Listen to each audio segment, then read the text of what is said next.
Hello, hello, everybody. Oh, that is the wrong tab. That is my my background music tab. Give me just a second. I just realized that in the Discord server, the link didn't post properly, so I gotta edit so that people can just click on through. There it goes. There's the link. I'm seeing Twitch is the bets. I'm seeing Andrew Cazzini. I'm seeing Danny Buckle, and I'm seeing Conspiracy Buff. How are y'all all doing today? I hope that y'all are doing well. We're hopping back into Mad Love again. I'm sure you all know. Last week, we only ended up doing one chapter because I was pressed for time on something. I think it was something to do with me being hungry or something like that. Yeah, I noticed that too. Wait, you noticed what now? Was it the, I don't know. But yeah. So last week. Oh, the Discord link. Gotcha. Yeah. But yeah. So this week we're gonna try to go through chapters 24 and 25. I would say that we would make up for last week only doing one chapter, but I don't think that I'm gonna have the time for that today. I have to get groceries after getting off of this, and I haven't eaten lunch, so I will probably be very pressed to be quick about it. Oh God, are these big chapters today? I might only be able to do one chapter. It's 25 pages. We'll see what we can do. Hey, Private Spidey, we're reading Harley Quinn Mad Love. It's a 2018 novelization of the comic book story and new Batman Adventures episode of the same name. They've added a lot more detail to it. They've modernized it a bit, and it's been a fun ride so far. It follows the same beats as the original source material, but there's a lot of new extra stuff going on, so it's been a lot of fun. The stash, you have a Western outlaw gunslinger thing going on. Sweet. Yeah, so after doing the after I got off stream with the mustache being a goof, I kind of put it up on social media and was just like, hey, like, should I just kind of clean this up, or should I get rid of it altogether and just grow back the beard? And the only person who said get rid of the stash was my mom, and my fiance seems to like it for the time being. So we're gonna roll with it.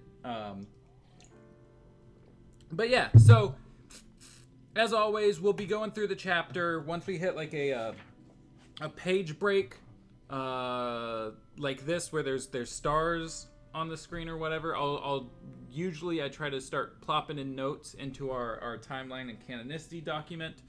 Once we do that, and I will keep. You know what? I actually didn't open up Twitch on my phone, so that I can follow the chat while I have the PDF up on another screen. Stop giving me an ad. You look like a 20-year-old Ron Swanson, and I love it. Oh God. Well, I do not have his politics, but other than his politics, Ron Swanson's a pretty nice guy, so I'll take it. Hello, Hilso. All right, we're going to go ahead. We're going to start jumping into chapter 24. As I said, I don't have a terrible large amount of time to spend after the hour is up, so I want to get through both chapters if possible. Oh, hey, Ted is here. Hey. How are you doing today, Ted? I hope it is well. But yeah, let's go ahead, hop into chapter 24. Don't get many folks looking for these, the car salesman said. Oh, I guess I should give you all those of you who weren't here last time. I'm sure most of you have seen, at the very least, the Mad Love episode. So to catch you up to speed where we are, the majority of this book is taking place in the flashback area. I do not know that we actually get any of the present day, like hanging Batman over a vat of piranhas. So we've been hanging out with Harley at Arkham Asylum for quite a while now, as she has been the Joker's therapist, and she tried to get him off of the grounds of Arkham for pool therapy. He escaped. He just got caught by Batman, just got brought back, and Dr. Leland is starting to realize that maybe not everything's okay with Harley and her relationship with the Joker. So that's where we are in the story. And now I will start chapter 24. Don't get many folks looking for these, the car salesman said, nodding at Harley's smart car. Everybody wants hybrids or something they can plug their iPods into, along with GPS and a camera in the rear.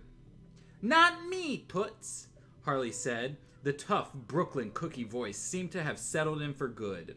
She looked out over the sea of cars in the lot. I know where I'm going, so I don't need GPS. I'm accidentally like putting my southern twang into Harley's voice. That's all right. I know where I'm going, so I don't need GPS. If I want to see what's behind me, I look in the rearview mirror. You got any cars that, you just get in and drive? He laughed. Not afraid of car thieves? Nah. Everybody wants hybrids. They can plug into their iPods or something, she said. That's what a good-looking used car salesman told me anyway. She tapped the end of his nose with her index finger. Boop. The man laughed again, blushing, and Harley realized he was a nice guy. How could a used car salesman be a nice guy? What was the world coming to? It was probably Batman's fault. We do have a few vehicles that don't come equipped with all the latest bells and whistles. Taking her elbow, he walked her through the dealership building and out the back door to where several older cars were parked. I gotta tell you, they're all high mileage, and one or two have rebuilt engines, he said. But they run just fine. Used to be parents got one of these for their kid, Junior's first car, But nowadays, Mom and Dad want GPS and low jacks. Harley shook her head. No respect for the kid's privacy. She ambled over to look at the dark blue four-door hatchback. You don't have kids. Oh, that's the man's voice. You don't have kids, do you? Asked the man. No. But if I did, I'd respect their boundaries, Harley said. So, tell me about this one. The man was still blushing a little. Well, it actually was someone's first car. It looks like there's another page break pretty quickly after, so I'm just gonna keep going. After almost an hour and 2 brief test drives, Harley decided on the hatchback. 4 doors meant no struggling to get into or out of the back seat, and the hatch was handy for groceries and things. Her pudding needed good food to make him well. No proper trunk, but cops always looked there first anyway. She was a little sorry to let the smart car go. It had been cheap to run and easy to handle, but there was no way her pudding could ride comfortably in it. His knees would be up around his ears. Besides, it was too noticeable, whereas the hatchback was so nondescript that as soon as you looked away, you'd even forget what color it was. The perfect getaway vehicle. Since she'd left Arkham, Dr. Leland had been calling her 2 or 3 times an hour and texting her even more frequently, demanding that she call back. So her next stop was a convenience store where she picked up half a dozen burner phones and a few extra prepaid SIM cards, along with sandwiches, grape soda, and a picnic cooler. Then she stocked up on medical supplies at a drugstore. Only over-the-counter stuff, nothing she had to show her medical license for, just in case Leland had already put out the word on her. Her last stop before home was Just for Laughs, which claimed to be Gotham City's one-stop shop for costumes, novelties, tricks, and party goods. So really quick, there's a few things that I do want to note. Let's see, Andrew said, missed last week, did they write both Batman and Joker as pretty mangled or just Joker with Batman pretty untouched, like in the episode? I always thought it was a nice revision in the episode, adding to her sympathy for the Joker. If Harley was a mother, she'd be mother of the stinking... So last week, they definitely had Batman... I don't remember him being mangled specifically, but I do remember... mention that like his costume was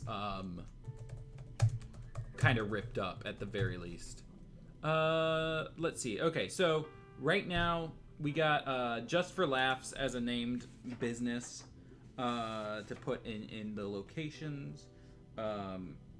We didn't get a name for the car dealership, but I do want to add to the non-canon that technology is more advanced than BTAS, which has been an issue with this book as a whole so far.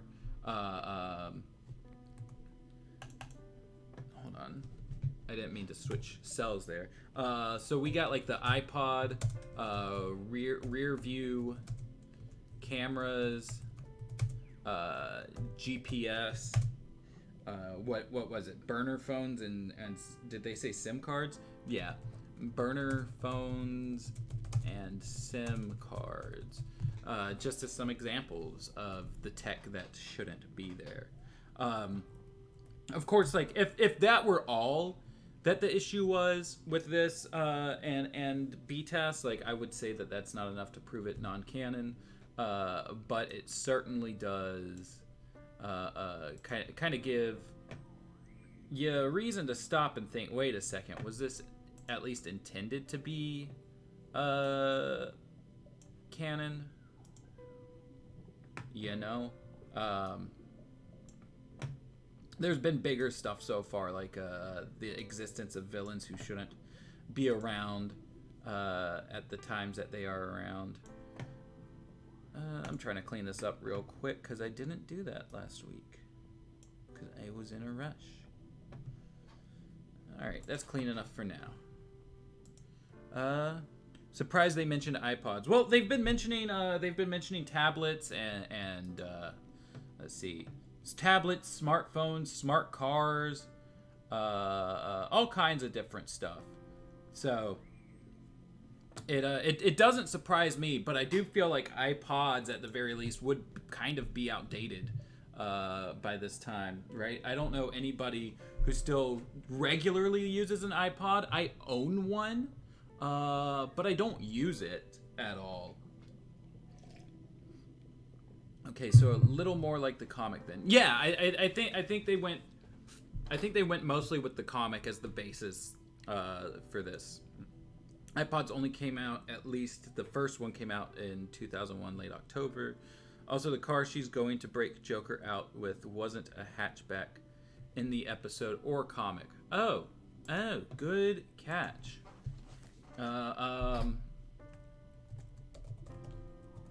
Let me put that in. Which, like, again, I don't think that's like I try not to focus on small cosmetic things as reasons to say something's not canon.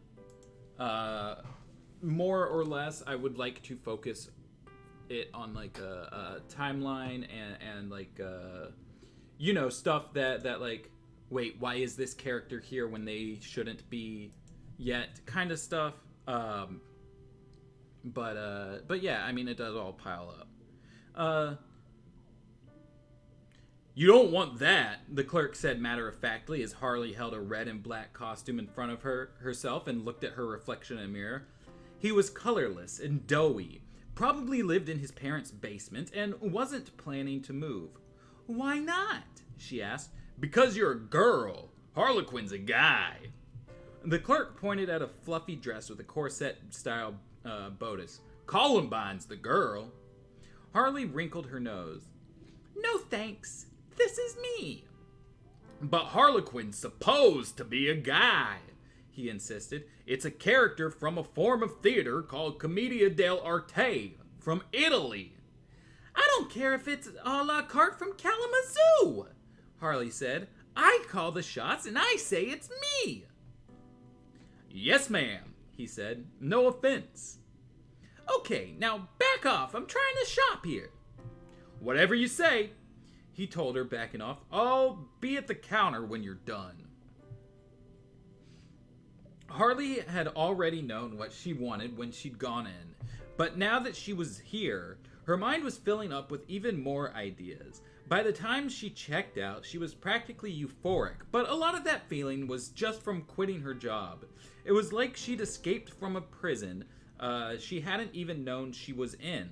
A prison made of do's and don'ts. Mostly don'ts. Why hadn't she realized how stifled she'd been at Arkham? She would have done this weeks ago. Except that would have meant abandoning her patient, and she never would have done that. Good thing the Joker was in the medical ward. It would be easier to break him out from there than his regular cell. She paid cash and turned down the clerk's offer to help to carry her purchases to her car. Men always treated women like little babies who couldn't do anything without help. Harley smiled. Tonight, a bunch of men were going to need a whole lot of help when she finished with them.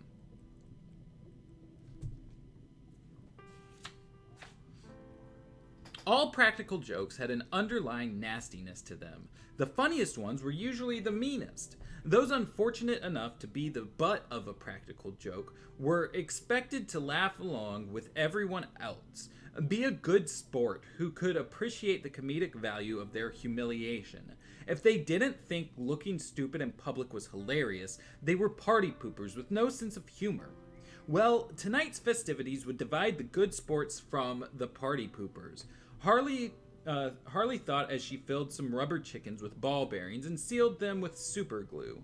Replacing the light aluminum springs in the fake snakes that jumped out of the can labeled peanuts with more heavy-duty coils wasn't too hard, but cramming them back into the cans was really difficult. The rocks she attached to the top of each new snake actually helped. When she was done with the props, she tried on the costume and was delighted at how well it fit.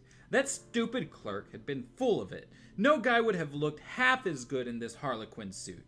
But then it was her name, Harley Quinn, just like the Joker said. Harley took it off, made herself a light supper, and then settled down to wait. In comedy, timing was everything, and it wasn't time yet.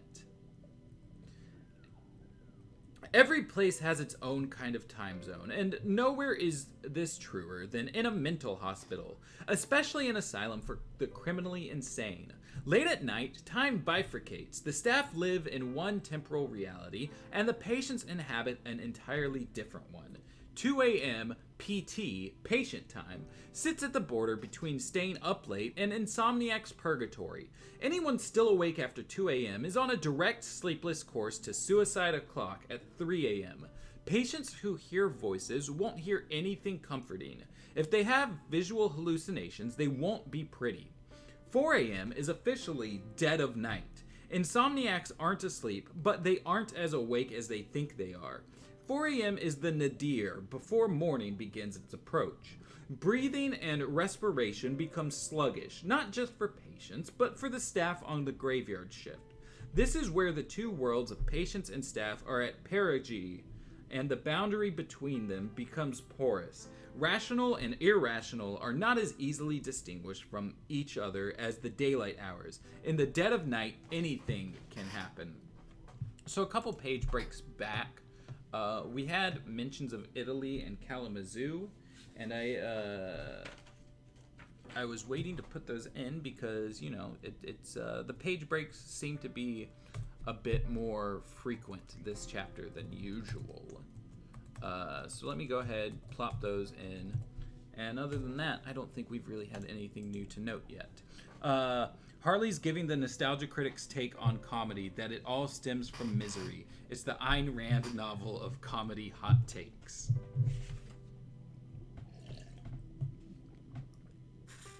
I mean, certainly... Oh, geez, I just got mustache coffee dripped on my book. That's unfortunate. I mean, there's definitely an amount of comedy that stems from tragedy, but yeah, I mean, if you think that it all has to come from that, then that's yeah. You ever seen an Adam Sandler movie?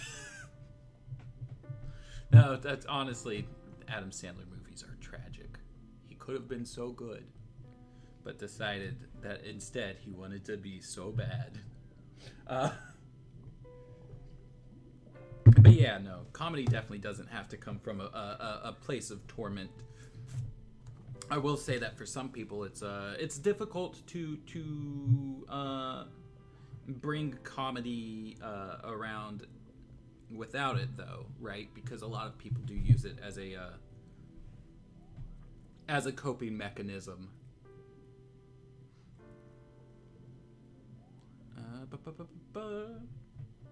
The guard at Arkham's main reception desk tonight was a 44-year-old man named Gavin McDaniels. After a brief career as a minor league football player and a longer sojourn as a bouncer for several of Gotham City's more notorious clubs, he had fetched up as a security guard and part-time orderly at Arkham. He was calm, not easily riled, and not so corrupt as to exacerbate Arkham's existing problems. The remarkable thing about him, however, was that he slept with his eyes open. More remarkably, he didn't know it. He was happily single and childless. If any of the ladies he had occasional brief relationships with ever noticed this quirk, they failed to mention it. Paul Mendez, the head of security of Arkham, was among the few who did know, and it was why he always assigned McDaniels to the main reception desk on the graveyard shift. Anyone wanting to break in probably wasn't going to use the front door, but any potential intruders casing the joint would likely go elsewhere if they saw an apparently wide-awake guard on the front desk. Harley had found out about McDaniel's eyes wide shut condition on her way out after a marathon therapy session with her puddin' and filed the knowledge away for possible future usefulness. Also, another cosmetic difference, she's breaking the Joker out of the medical ward instead of his regular cell. True. I will, I'll note that. I will,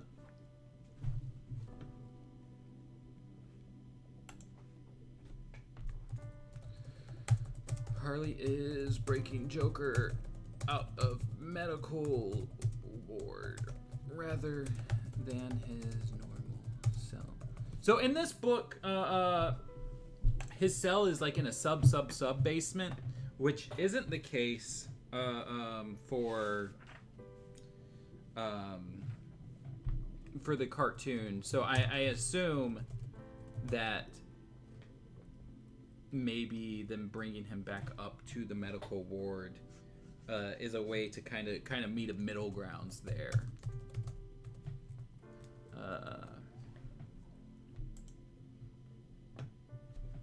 And Gavin McDaniels is 44 years old.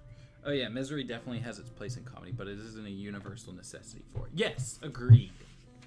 Because let me tell you, sometimes I say funny shit without being miserable at all. Outside of the general misery of living in a capitalist hellscape. Let's see, where were we? McDaniels had been asleep for almost 2 hours when the distant sound of a car engine worked its way into his vague, random dreams without waking him.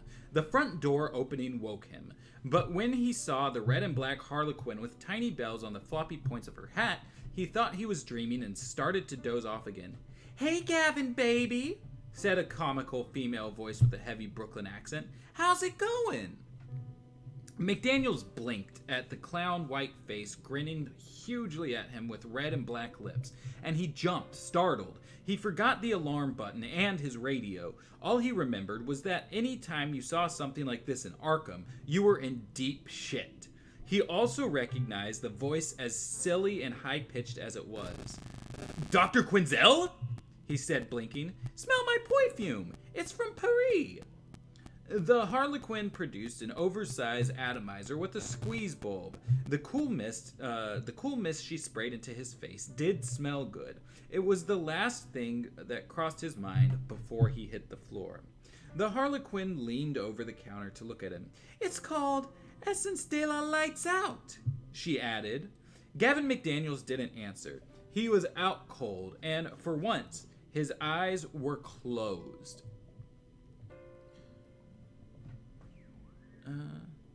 I salute to General Misery.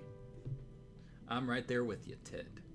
The bells on Harley's jester-style hat jingled cheerfully as she moved behind the reception desk and woke the computer terminal.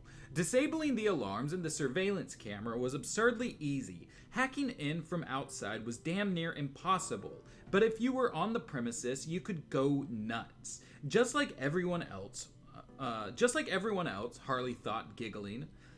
She erased herself from the surveillance record, then programmed every camera to replay video from 1 a.m. to 3 a.m. on a loop. Much better than knocking the cameras out completely. By the time anybody noticed, she'd be long gone, if anybody noticed. Ooh, excuse me. Rosalind Belafonte, RN, didn't make a big deal about being Arkham Asylum's first trans woman on the nursing staff. Oh, hell yeah, they said trans rights in this book. I'm down.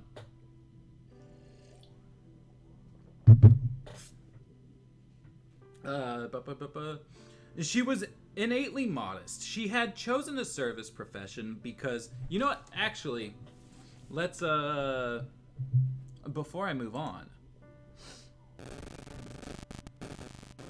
let me grab a screenshot of that.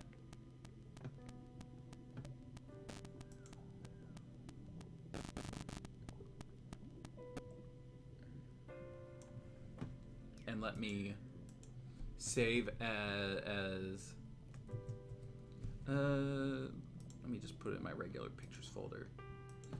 Save as Mad Love Trans Rights.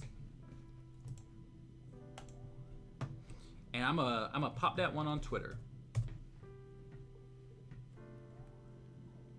Some of these changes seem like they're done to make the events of the story more plausible and more real world. Yeah, definitely. They like a lot of it is very much like modernized and realism kind of stuff, and I've been enjoying that. They took out a decent amount of the problematic aspects of like Harley's pre-Joker life. In that, you know, like she had the whole thing with sleeping with her professors and everything, and instead in this book they said no, she worked hard for that degree. They did like a whole bit of you know, all cops are bastards. That's a lot of where Harley's coming from and why she dislikes Batman. But like my big issue so far has been that despite how like smart they've made Harley, they've still kind of made her pretty dumb, because like we're just thrown into this like, oh, she fell for the Joker's bullshit kind of situation.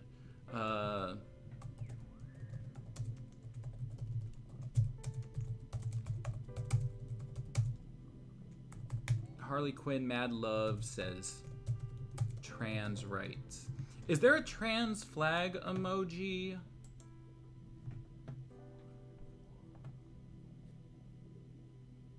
Because if there is, I wanna add that.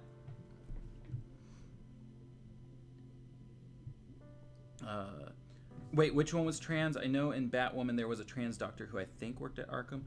It is Rosalind Belafontaine. I don't know if this is a new character or not. Boom.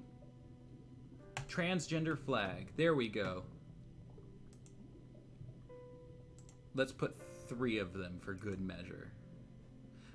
I had someone come in our mentions the other day, like trying to do one of those "did you just assume this character's gender" kind of jokes, and man, that set me off.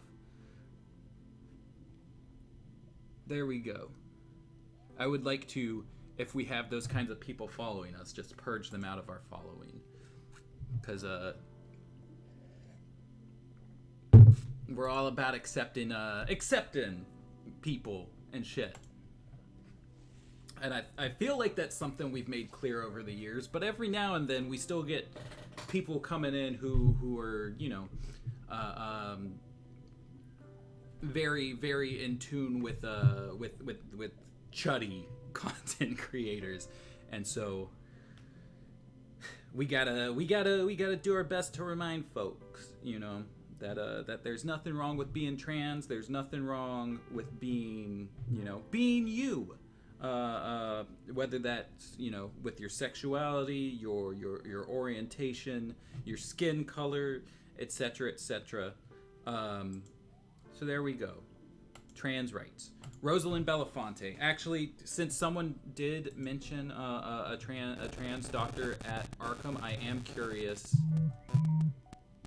if that was, because they've been bringing over a lot of characters, and then they've been creating new characters, so I don't know if this is an established character or not.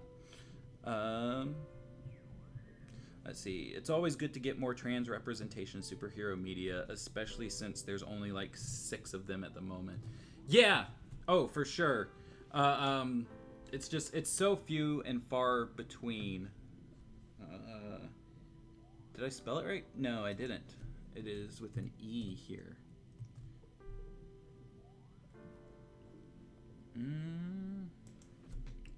DC Comics. The only thing that's coming up is the Mad Love novel, so I guess that's that. Ted's flying the flags.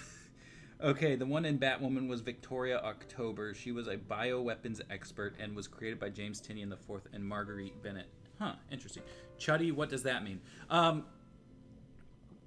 So like kind of more, I guess, right wing in the sense of like, we don't need representation of women, and trans people aren't actually a thing, it's a mental illness, like those kind of people, you know. Like one of the big, at least in the comic book space on YouTube, creators like that would probably be like the Quartering. I try not to get too far into those circles, so I'm trying to think, like the Quartering, Undoomed, no bullshit, I think is one. Like I don't know specifically if those other creators do like pop culture videos or not as much, but those are the ones that I'm thinking of off the top of my head. Now where were we? Rosalind Belafontaine, RN, didn't make a big deal about being Arkham Asylum's first trans woman on the nursing staff. She was innately modest. She had chosen a service profession because the focus was on other people, not herself. But she had also learned to be circumspect. Being trans meant having to be ready to deal with situations that could, without warning, turn hostile or even dangerous. Not just Arkham, but anywhere. While Gotham City wasn't the Deep South in 1956... Oh, fuck, yes! I love this. I love this. Fuck, yeah. Ugh. While Gotham City wasn't the Deep South in 1956, it still had hazards for her that cisgender people never had to think of. I wish I had read the next paragraph before getting the... before getting the screenshot up. It still had hazards for her that cisgender people never had to think about. For example, a neighbor who nodded hello every morning might, on learning you were trans, start slipping death threats under your door. Or a belligerent drunk might follow you down the street calling you it. You know what, let me... Should I... God, I want to just have like the whole thing up there, but it's okay. You know what? I will at least get this second one.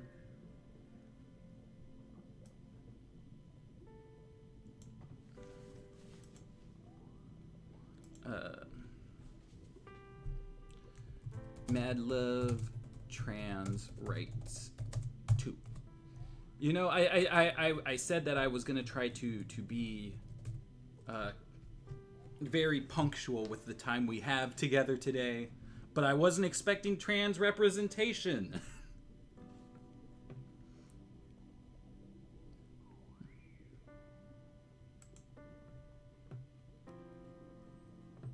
Let's pop that second one in here.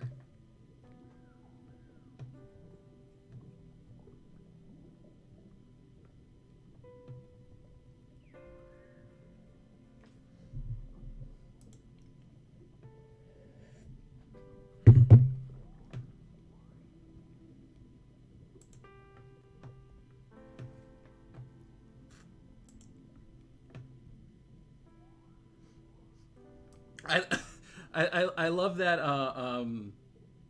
that last Saturday when we were doing the timeline stream, that like we had that kids WB this is what the 60s were kind of situation, and here but like they were talking about like violent revolution, like just kind of mischaracterizing the civil rights movement and shit like that, and here it's just like, yeah, Deep South in the 1950s was fucking awful.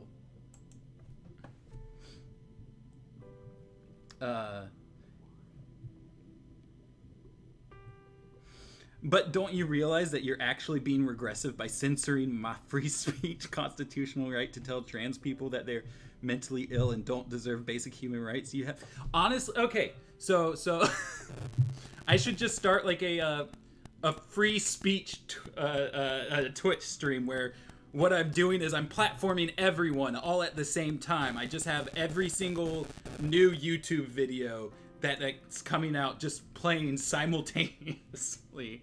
That way everyone gets their free speech across. The Suthor author. Okay. The author has to absolutely know what they are doing. I just read the Batman Forever novel, and they forced Riddler to have some sort of heterosexual desire for Chase, which was not present in the script, which the author used, or in the movie/comic adaptation. Oh my god, why is Brie Larson trending? Oh no. Is she? Oh, she is. Well, drats. Wait. Oh, hey Keanu. Nice of you to join us. In fact, the script seems to indicate the opposite. One scene has Riddler stroking Bruce's face like a lover. That's Schumacher for you. All that being said, free speech is important. I say let all the information be out there and let people believe what they want as long as they don't harm anyone else. Yeah. However, private companies are not the government, and so private companies kicking you off of their platform doesn't constitute a violation of free speech. And conservatives whining about that, it's the chickens coming home to roost, right? Like when you legislate and organize and vote for people who legislate for policy that ends up lending way towards giant monopolies, you cannot then be upset what these monopolies are doing without changing the way that your political action takes place. And so conservatives being like, why is Twitter taking me down? Why is YouTube taking me down? Because you gave them the power to do that. Brie Larson, I think, did a video saying at 10 she was looking how does she know if she's gay? That's why she's trending. All right, back into the book. While Gotham City wasn't the Deep South in 1956, it still had hazards for her. Okay, yeah, I read that whole paragraph. By contrast, Arkham Asylum could actually be more straightforward. You knew the patients were all potentially dangerous. You knew anything could galvanize the demons in their brains, or nothing in particular. However, the signals that presaged trouble could be surprisingly similar in both the supposedly rational and the diagnosed psychotic. Nurse Belafontaine had become adept at sensing a change in the weather and either heading it off or taking cover, depending. There were also times when, suddenly and without warning, all bets were off. When Nurse Belafontaine looked up from her desk outside the medical ward where she was filling in for someone on vacation and saw the figure of a Harley Quinn in the hallway, her first thought was that some rough beast slouching toward Bethlehem had got off at the exit for Arkham again. Though the Joker was the only patient in medical, Belafontaine had insisted on having 2 orderlies on the ward with him. He was too feeble to create even a minor disturbance, but she wanted extra help in case the Joker's gang tried to break him out. They were certainly crazy enough, and a Harlequin costume was pretty much their dress code. In the bottom right-hand drawer of Belafontaine's desk was an electrified baton, essentially a cattle prod. Belafontaine wouldn't touch it. Didn't even like the idea of having something so barbaric in easy reach. But the head of security had insisted, saying it was better to have it and not need it than to need it and not have it. Belafontaine settled for locking the drawer and leaving the key in a bowl of paper clips on the desk. Now she grabbed the key out of the bowl and stuck it into the lock, and then, ashamed of herself, left it there. Oy. I'm having a little bit of a mucus backup. Let me run and blow my nose real quick. I will return in just a second.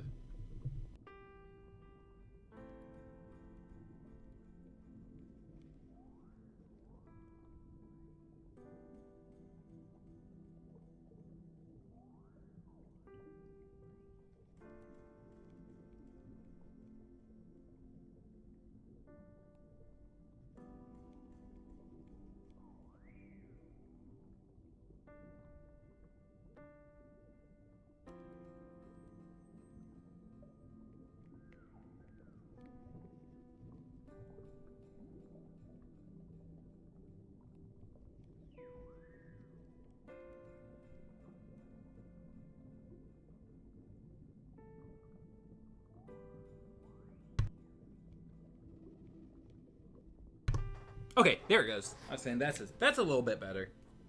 Let me see. We got and left it there. Yes. Okay. The Harley Quinn laughed loudly in a high, silly voice that made all the small hairs on the back of Belafontaine's neck stand straight up. Patients laughed, screamed, cried, wailed, or ranted at all hours of the night, of the day and night. This was not a patient, and the sound she made was far worse. Belafontaine recognized the voice. "Dr. Quinzel?" she asked. For a second, she held on to the desperate hope that the doctor had been at a costume party and someone on the staff had called her, even though she'd walked off the job that day. "Good night, Noyce," the doctor said in a heavy Brooklyn accent. "You got it in one." She dipped and made a sweeping motion like a bowler. Something slid along the polished floor all the way to the desk. Belafontaine stood up to look. It was a large sack with a rubber chicken stuck to it. The chicken was very lumpy, like it was stuffed full of marbles or ball bearings, and Belafontaine knew she was in deep shit at an unprecedented level.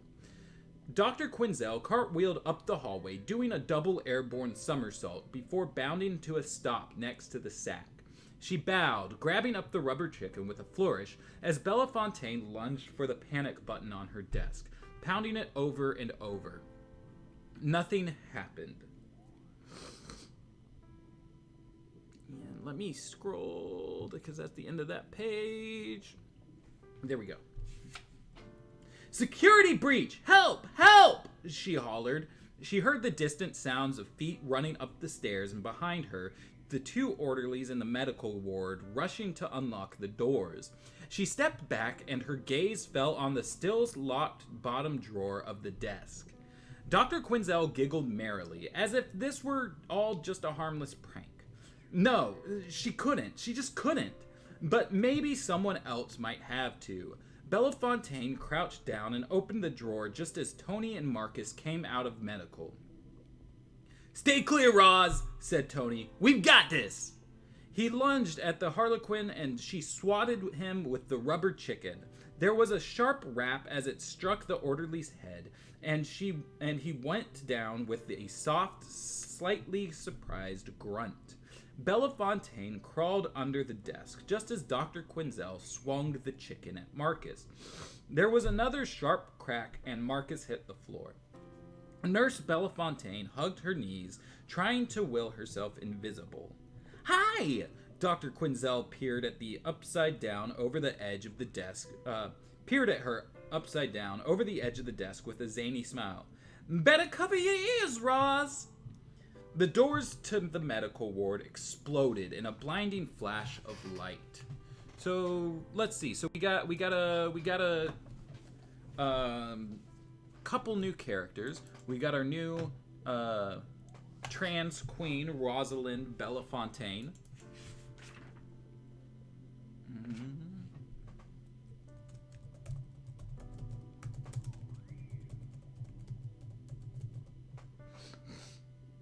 We've got what was it? Tony and Marcus were orderlies. They might be orderlies that we've met before, but I don't recall. And then mention of the deep. Oh, well, that's not supposed to be in concrete. That was supposed to be next to that. That's okay. I'll just move it. Mention of the Deep South being quite a bit problematic in 1956.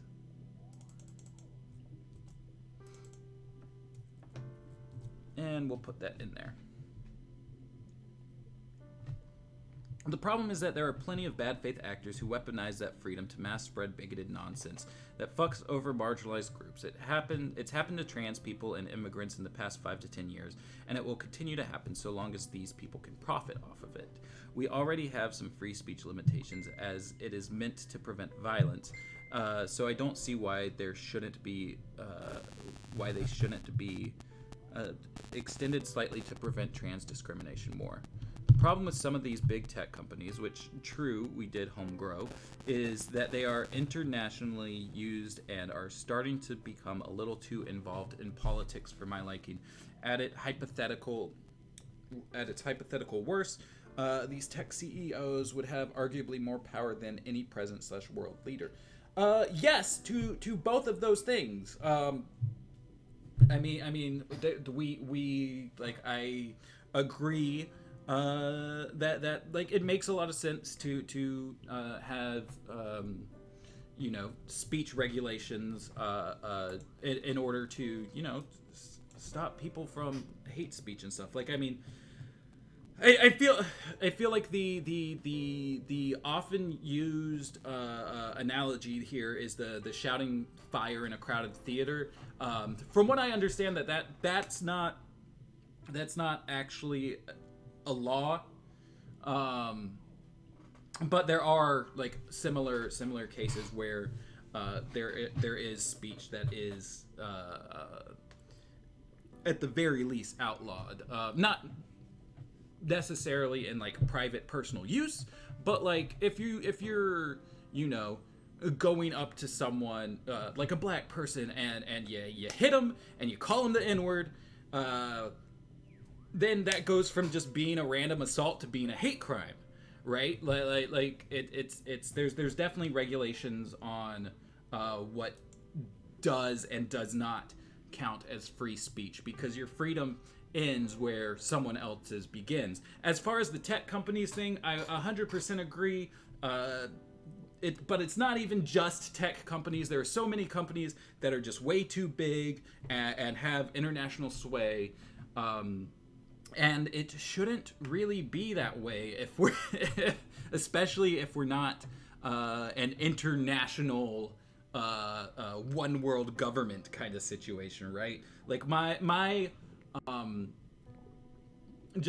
stance that I was saying earlier is just that it doesn't make sense to complain if you are part of the system that said, let's give these people this power, right? Like I'm down to complain about the amount of power they have all day long, but you can't say, hey, let's give them the power and then let's act like we're mad when they use it. It doesn't make sense to me. I intentionally avoided using that analogy because it's so overdone and isn't necessarily illegal like you said. Wait. Let's see. Oh shoot, it's almost 1 o'clock already. It looks like we're only gonna get through this one chapter and we still got two pages. That's all right. I guess the chapters are starting to get a bit bigger again, like they were at the start of the book.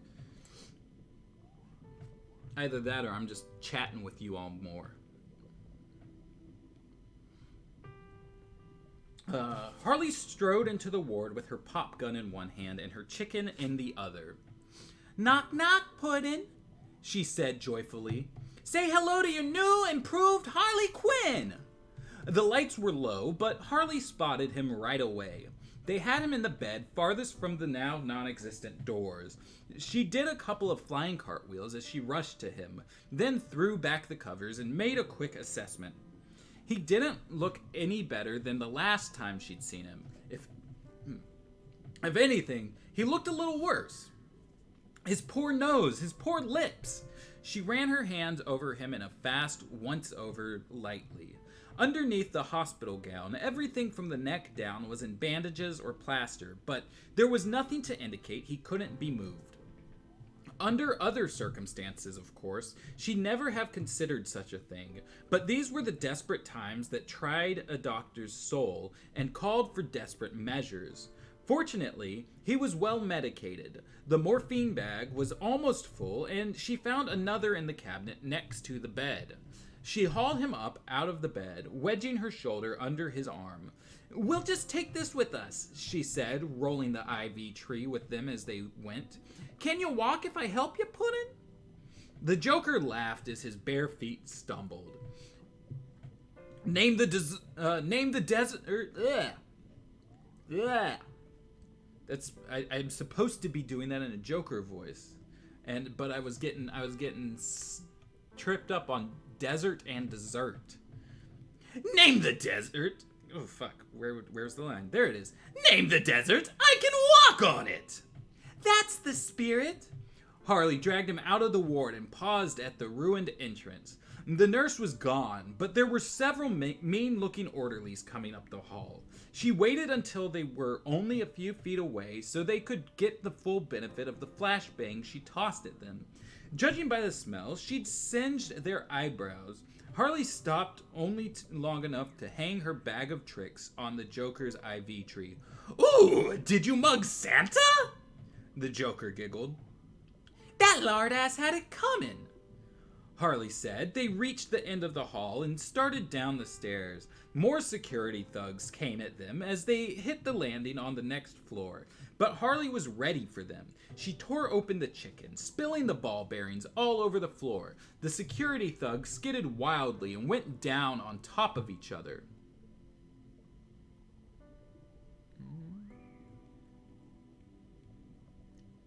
Oh, did I scroll?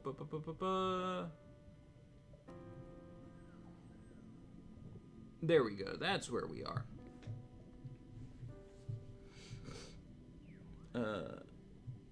Well, hello right back to you, Michael Mark 5. Are there 4 other Michael Marks? I mean, I guess technically there could be even more than 5. I guess that there would maybe be 4 that came before you.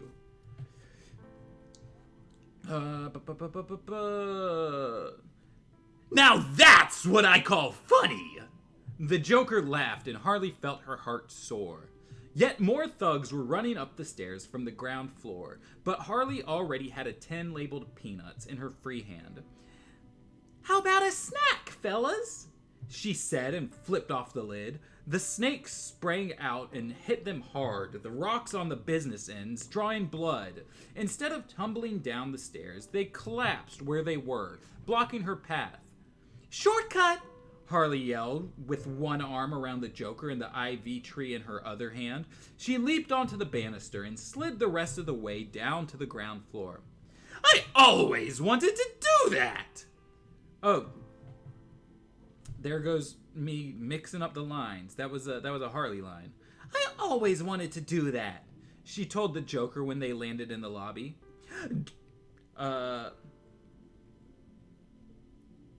Don't let's do it again soon. That's a weird way to structure a sentence. Don't let's do it again soon, he said weakly. Or ever. More security thugs poured out of an entryway on the other side of the reception desk. She opened another tin of peanuts on them. While they were all rolling around on the floor groaning, she found one more item in the bag and threw it into their midst. There was a burst of light, followed by an immense cloud of very thick, dark, and extremely foul-smelling smoke. Harley managed to get herself and the Joker out the front door before it reached them. I love the classics! The Joker sighed as Harley shoved him into the car. I love you, Puddin', she said, chuckling. Oh, my dear Dr. Harley Quinn, he said and tapped one of the bells on her hat. I love you, too. Harley thought her heart would burst with happiness as they drove off into the sunrise, laughing all the way. And that's the end of chapter 24. We're hitting the 1 hour mark, and I've got a couple things I gotta do with my day. So I probably will not, and by probably will not, I mean I'm not gonna read chapter 25 right now. But I am curious about something. I want to see if Rosalind Belafontaine, our new trans queen of Arkham, is a character that that, like, I guess technically would be present in the Mad Love comic. I'm curious. I'm pretty sure that they showed like Harley like assaulting someone on her way to get to Joker, right? So like I would assume that while that person may not have been named before, maybe the book is just lending a name to that person, or maybe the book just created a new person altogether. So I guess we get some present day in the later chapters. Maybe. I'm honestly not convinced that we'll get present day at all, right? Like, hold on. I just put my bookmark in the book, and you can see we don't have a lot of book left. It's a 34 chapter book, and we just finished chapter 24. So I don't imagine that if we do have any present day that it will be much at all. I feel like maybe shortly we'll be getting just a new Harley Quinn and Joker caper, or it might even, who knows, we might even go into like Joker's favor, right? Because that was the first Harley episode. Wasn't this the end of the flashback? I think pretty close to the end, yeah.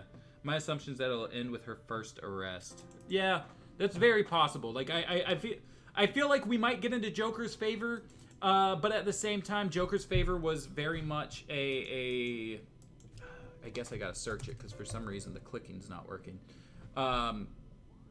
Joker's favor kind of had that time jump situation going. So if you don't know what Joker's got going on with Charlie Collins, maybe it won't make sense in this in this story, unless maybe they just kind of go like hey, like I've got a guy that like we gotta deal with kind of situation.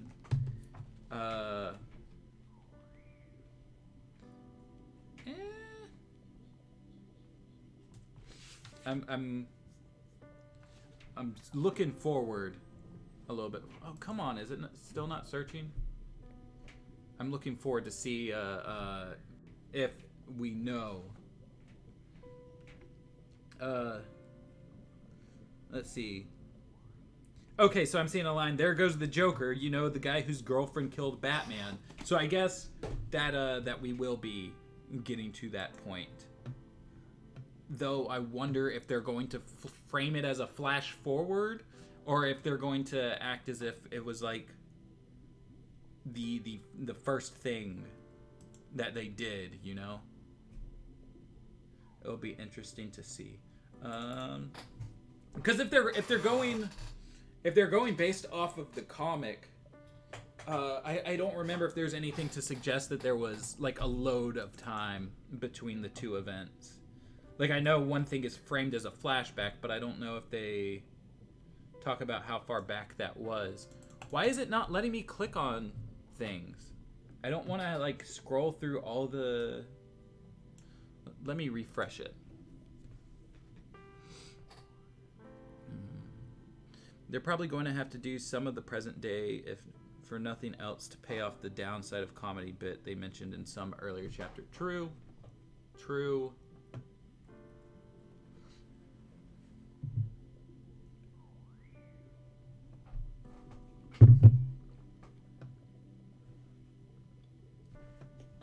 I guess it would have been easier, for me at least, to have just grabbed my my copy of the comic off my shelf,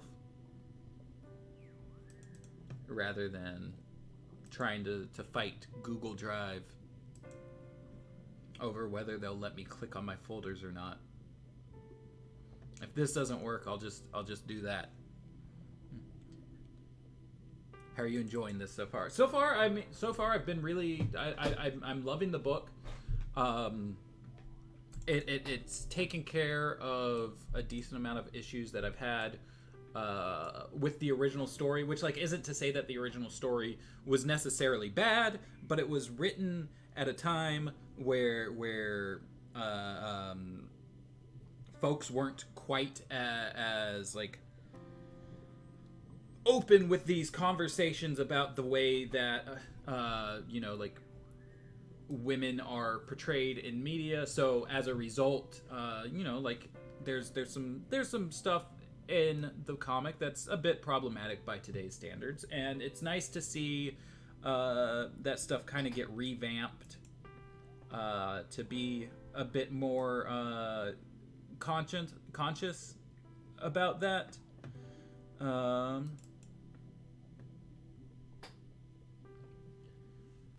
My only like point of disappointment with it so far is just that, like, with them being more conscious about that, and with the way that the story has to go, it kind of like is jarring that Harley still falls for the Joker's bullshit. But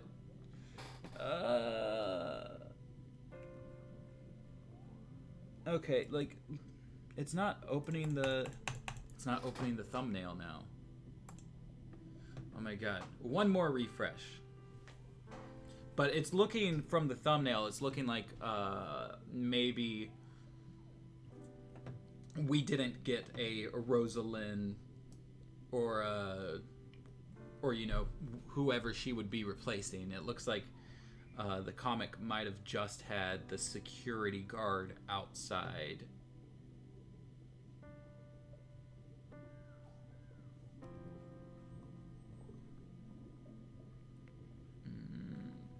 Show me.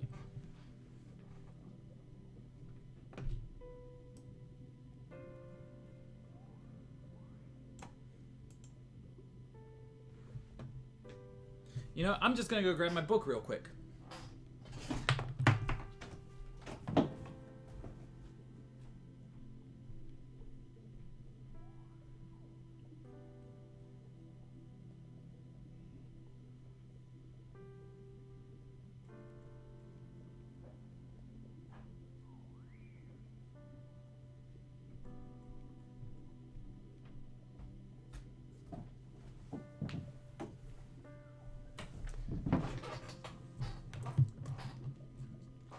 I actually have two different versions of the trade for this, because they have different bonus material in them, as well as the hardcover Mad Love the Deluxe Edition.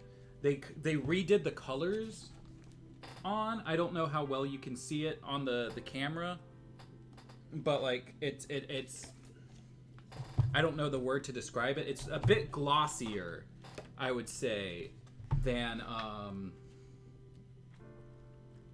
the original version. Let me see if I can get like a side-by-side situation.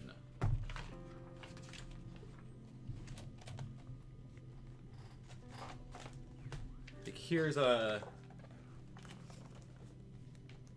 There we go. There's two of the same page.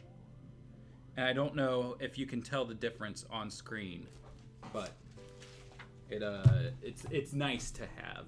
But one has like a page that was cut from like the Batman Adventures Holiday Special, and another has like content like the penciled pages for Mad Love. And so I had to get both of them to be a completionist. And then I also own the original, like, what you call it? The original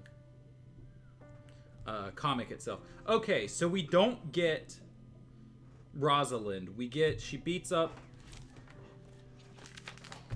the security officer, and then we've got the two orderlies that are mentioned. So Rosalind would have had to have happened in between those. So now I know. I don't know, remember off the top of my head. Let me see if it'll finally pull up on here. I don't remember off the top of my head if we got anything between those two in the cartoon.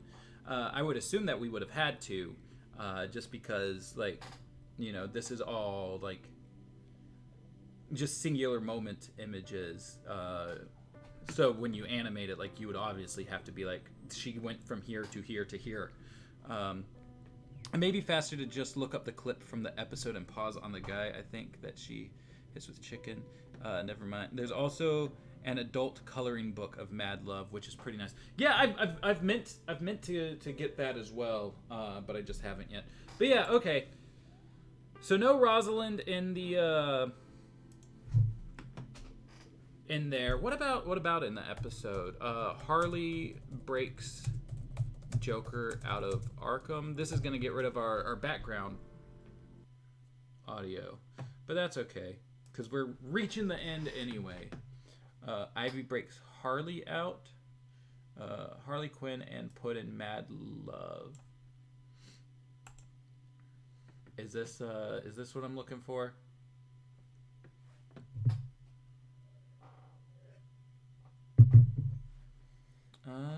Care to tell me how this got in my office? I put it there. I think the guards would be interested to know you've been out of your cell. If you really were going Let me to tell, see. you already would have. You know, sweets. Maybe like here-ish. Okay, so there's the guard. Okay, so she beats that guy up with a chicken. So Rosalind must have been entirely new. And I guess replacing that guy. Okay, well that's interesting to know now, at least. I'm going to be the one guy who shames you for using light mode. Does YouTube have a dark mode? If YouTube has a dark mode, I might try that out. I just didn't know that was a thing. But yeah, so anyway, I'm gonna go ahead and call it here. I've got to go run groceries, and I've got a friend that I need to check in on who I was texting before this, who's got some serious issues going on that I probably need to get back to them about. But we have a new video coming out on Sunday, finally. We can't do another James life update video because he hasn't had another life update other than his baby pooping himself while editing this video. So you will finally get our breakdown of the Batman The Adventures Continues holiday special. We're doing all 3 digital issues as one video rather than having them spread out as separate videos, just because of the way that our schedule ended up working out with that. And then I think the week after that is going to be something to tie in with Soul of the Dragon, which came out just the other night. It's a TED video. I think it's going to be about like Lady Shiva or something like that. I'm going to try to have a review written up for Soul of the Dragon soon, so hopefully that'll be up as well. It was a really fun movie. Really do suggest it. And then as always, Saturday, which is before Sunday, so I probably should have started with Saturday. I will be back at 6 p.m. Pacific time to do more timeline streaming. I think we have one more Batman Beyond website to comb through, and then from there I think we're gonna start going into like Batman Beyond guidebooks and stuff. So we'll be doing that Sunday night, and then as always next week, Tuesday, Wednesday, Thursday at noon. James on Tuesday, unless the baby thing is still keeping him from doing it. He should be doing another Justice League Adventures, and Ted will be doing more Adventures of Batman and Robin on Wednesday, and we will hop back into this Harley Quinn Mad Love on Thursday. I'm hoping that maybe I'll have more free time so we can actually kind of put multiple chapters into one stream. But it looks like we're getting larger chapters than we have been for a while. I remember at the start of doing this book, like we were doing 1 chapter per stream. So we'll just have to see how it's going. Real quick, I'm going to